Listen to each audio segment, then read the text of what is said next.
Olá, amigos, tudo bem com vocês? Estamos de volta aqui para o nosso resumo da política na semana, mais uma semana de eleição, eleição de muita movimentação, e vamos começar logo por segunda-feira, quando o ex-prefeito Raul Filho, o ex-vice-prefeito Derval de Paiva, subiu no palanque do candidato a prefeito de Palmas do Podemos, o Eduardo Siqueira Campos, para anunciar aí o apoio à candidatura, né? Lembrando que eles foram grandes adversários do passado. O Derval o Derval de Paiva é histórico MDBista, sempre foi uma oposição ao siqueirismo no passado, né? O Raul chegou a compor a União Tocantins, mas depois rompeu com o AUT e foi um dos prefeitos que lideraram aí a oposição ao então ex-governador Siqueira Campos naquela eleição histórica de 2006.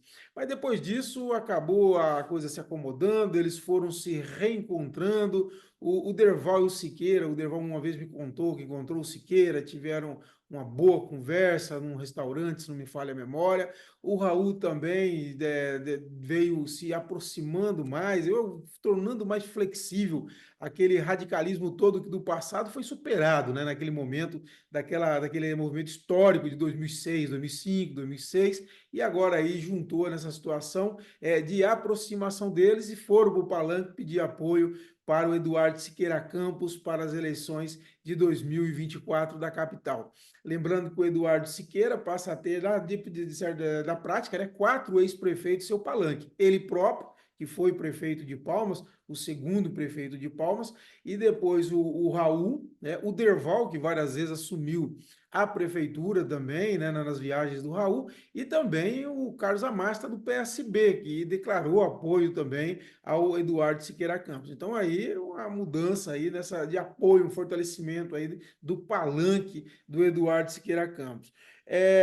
O Eduardo e o Carlos Amasta foram para público fazer denúncias aí de compra de votos, ou suposta compra de votos. Primeiro foi o Amasta, que disse que recebeu de um candidato a vereador do seu partido a informação de que tinha alguma pessoa num hotel de Palmas reunindo candidatos a vereador para comprar voto, ou desculpa, comprar a desistência da candidatura ou até fazer ameaça, segundo ele. Ele chegou aí ao hotel, mas a pessoa não quis recebê-lo, e de lá ele avisou que a Polícia Federal, e foi a Polícia Federal, fez um depoimento de 2 horas, a Polícia Federal foi até esse hotel, mas chegou lá, a pessoa já não estava mais. A informação que tem é que a Polícia Federal pegou toda a ficha dele com as informações e também vai analisar câmeras internas de segurança do hotel para fazer essa investigação.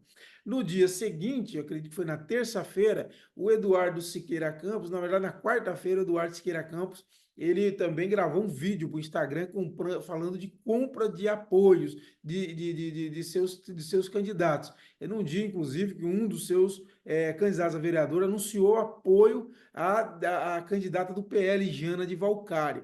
E ele veio falando que tinha compra de voto, e até insinuou que se tratava realmente da Jana, porque ele diz que tem pessoa que não vai em debate, né, e tal, mas fica cercando os candidatos dos outros. Então ele diz que vai denunciar, etc e tal. Então o clima começa a esquentar, lembrando que nós estamos aí há 20 dias mais ou menos das eleições e com certeza o calor deve ser muito mais intenso a partir de agora, não só por falta de chuva, mas também pela reta final dessa campanha eleitoral que promete muito aqui em Palmas. Em Gurupi, o Republicanos anunciou, como eu já tinha antecipado para vocês, que vai realmente anunciou o apoio à reeleição da prefeita Josi Nunes.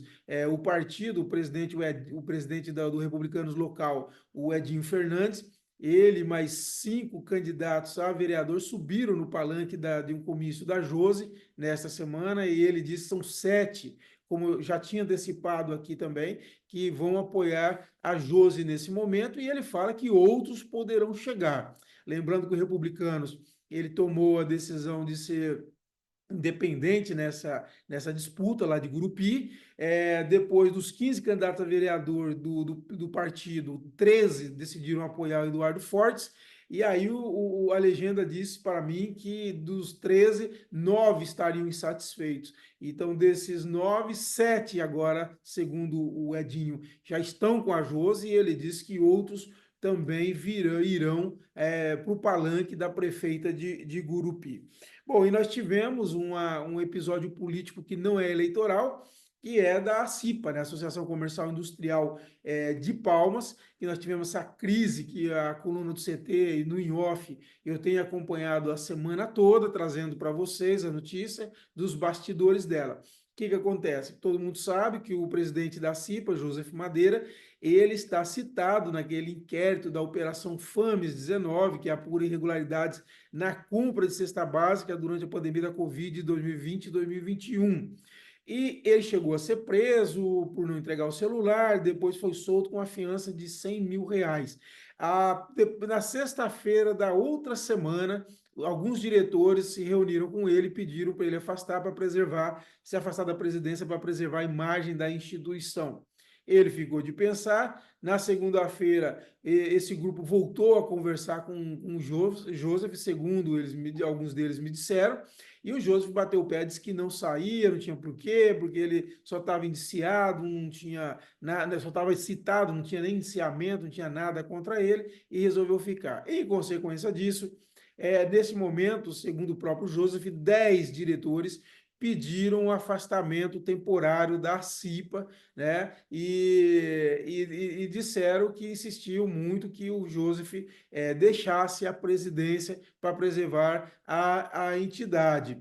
O Joseph continuou falando que não, aí o que aconteceu? Que algumas empresas, principalmente depois de uma manifestação que o Joseph fez para mim, no site, numa coluna do CT, ele disse que contou essa versão dele, essa posição dele, disse que os diretores realmente comprometidos com a CIPA ficaram, isso aí que magoou os que saíram, e quem saiu, segundo eles, são as principais empresas de Palmas que deixaram, que os diretores se afastaram dos seus cargos da CIPA. E aí que aconteceu depois desse pronunciamento do Joseph é que algumas empresas começaram a se desfiliar da CIPA. Já tem informação de 2 importantes empresas de Palmas que se desfiliaram. Aí o Joseph fez outro vídeo na quinta-feira dizendo que essas pessoas que se afastaram, eles contou que da reunião, confirmou que houve a reunião, como a coluna colocou, mas disse que essas pessoas, depois da reunião, foram à imprensa expor a crise interna e que eles estariam sendo extremamente lesivos à imagem da CIPA. E ele voltou a dizer que não tem nada ainda contra ele, só uma citação, que o processo não está tramitando, nem indiciado ele foi, etc. e tal. Acontece que logo depois desse vídeo, outro diretor também pediu o afastamento temporário. Então essa é uma crise, há uma preocupação em relação à FENEPalmas, que é a feira de negócios tradicional da CIPA, se ela vai ou não vai ocorrer. A CIPA conseguiu um aporte do Fundo de Desenvolvimento Econômico do Estado, de 1.200.000 para essa feira. Ela seria realizada semana passada, como eu cheguei a dizer, mas acabou sendo transferida por conta das eleições. E agora há uma preocupação de que esse envolvimento do Joseph possa, nesse caso da FAMES 19, possa até impedir que a CIPA receba esse aporte financeiro desse fundo para realizar. Se não receber esse dinheiro, aí fica inviável a realização da feira. Essa é a situação desse momento. E a novela continua, há uma queda, um cabo de guerra, né? Puxa para lá, puxa para cá, que nós vamos estar acompanhando e trazendo para vocês. Pessoal, é isso, a eleição continua. Eu acredito que deve se acirrar muito a partir de agora, né? Porque nós teremos aí. Antes de encerrar, vamos falar também da pesquisa do IPESP e FIETO, que saiu essa semana. É interessante que coloca a Jana perto de vencer no primeiro turno, mas ainda tem uma gordura ali de indecisos que pode levar ainda a eleição para o segundo turno. Então não tem nada definido. Com certeza vai ser essa briga daqui para frente, por essa margem de indecisos que ainda existe. Quer dizer, o Eduardo e o Gel querem esses indecisos para eles, e a Jane para garantir um segundo turno, e a Jane, logicamente, quer para ela, para garantir uma vitória em primeiro turno. Então, assim, também saiu em Gurupi, a Josi virou, a Josi que chegou a ficar bem atrás, a campanha dela chegou a falar que no início do ano ela estava 40 pontos atrás do Eduardo Fortes, agora parece que entre 15, 16, 17 pontos de 15 pontos, se não me engano, de frente do Eduardo Fortes, lá em Gurupi. Já em Araguaína, o IPESP mostrou uma situação muito confortável, até assim, foi uma surpresa para mim, coisa assim de 50 pontos de frente para o prefeito Wagner Rodrigues, uma margem de 46 a 50 pontos, dependendo ali da margem de erro e tal, mas uma vantagem muito grande do prefeito de Araguaína sobre o segundo colocado, que é o deputado estadual Jorge Frederico. Então, essa é mais ou menos esse é mais ou menos o cenário das principais cidades em que a gente entra agora nessa reta final, como eu disse lá, deve acirrar muito, deve ter muita movimentação, muita briga agora e com certeza vem para o desespero.